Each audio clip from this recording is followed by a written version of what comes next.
Lorsque l'on est en sympathicotonie, si vous ne voyez pas ce que c'est la sympathicotonie, je vous invite à aller voir ma vidéo, le lien s'inscrit là au-dessus, sur la deuxième loi de Hammer qui explique la loi biphasique des maladies.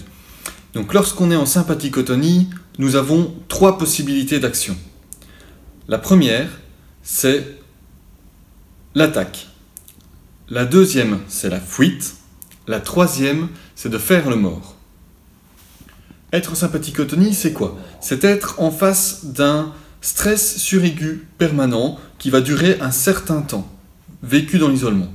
Donc on se retrouve devant un danger qui va être réel, virtuel, symbolique ou imaginaire. Si je prends un danger réel, ça va être par exemple l'antilope qui se retrouve face à des lionnes qui la chassent, et donc sa solution de survie à elle, ça va être la fuite. Elle va prendre ses jambes à son cou, comme on dit, et courir très très vite pour fuir face au danger.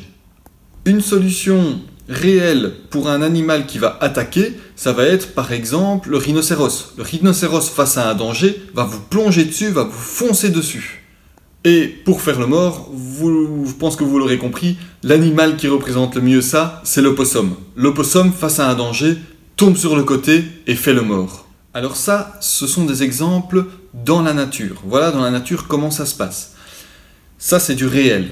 Pour nous, c'est plus rarement réel. Ça peut être réel, hein. Je prends un coup où on m'attaque de face.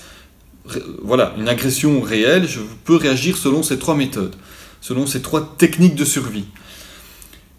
Plus souvent, on va retrouver ça de manière plutôt virtuelle, symbolique ou imaginaire. Ça va être, par exemple, votre patron qui arrive dans le bureau et qui commence à vous agresser en vous disant « vous êtes un incompétent », il vous dévalorise, il vous traite comme un moins que rien.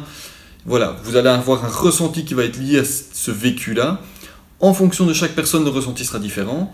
Et puis là, bien, face à ce danger, vous allez avoir de nouveau les trois modes d'action.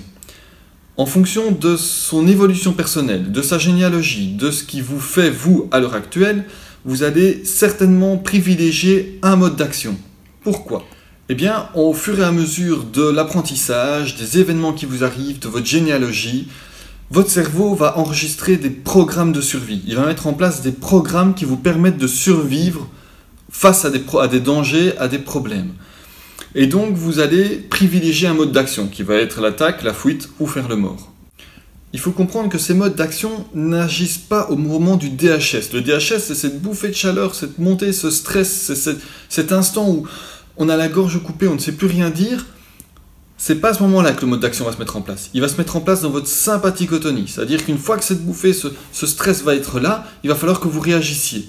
Et donc, vous allez en mettre en place ces trois modes de réaction. Ce sont des modes de défense. J'attaque pour me défendre, je fuis pour sauver ma peau, me défendre aussi. Et je fais le mort, c'est une méthode de défense vis-à-vis d'un danger. On est vraiment dans un stress sympathicotonique où on doit mettre en place des modes d'action pour se sauver. C'est là que lorsque vous discuterez d'un événement, par exemple votre patron, si je reprends l'exemple de tout à l'heure, qui est venu vous agresser, vous allez discuter de ça avec des amis et ils vont vous dire « Mais enfin, pourquoi tu t'es laissé faire? Pourquoi tu n'as pas agi ?» Eh bien, en fonction de deux choses. Premièrement, vous êtes en plein DHS. C'est-à-dire que là, vous avez la gorge coupée, vous avez les jambes coupées, vous ne savez pas réagir, vous subissez le stress pleinement. Deuxièmement, vous allez mettre en place une sympathicotonie qui vous correspond à vous. C'est-à-dire que la personne qui va vous expliquer ça est peut-être plutôt de type attaque, vous êtes plutôt de type défense ou faire le mort. Et donc, il faut comprendre la pluralité de possibilités qui s'offrent à vous et donc de personnes qui vont interagir avec vous.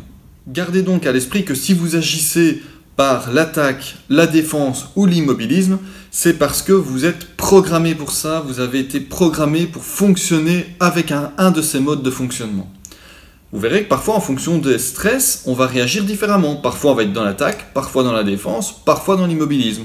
Ça, c'est votre éducation, c'est tout ce qui vous forme, c'est votre génétique aussi, c'est tout ce qu'on va retrouver dans la généalogie. C'est tous les stress que vous avez pu accumuler dans votre vie et qui vous font aujourd'hui tel que vous êtes. Pour sortir de cette sympathicotonie, nous allons donc avoir deux possibilités. Ces deux possibilités, je vais vous en parler dans la prochaine vidéo. Un tout grand merci de me suivre, n'hésitez pas à vous abonner à ma chaîne, à regarder les autres vidéos, et puis à bientôt!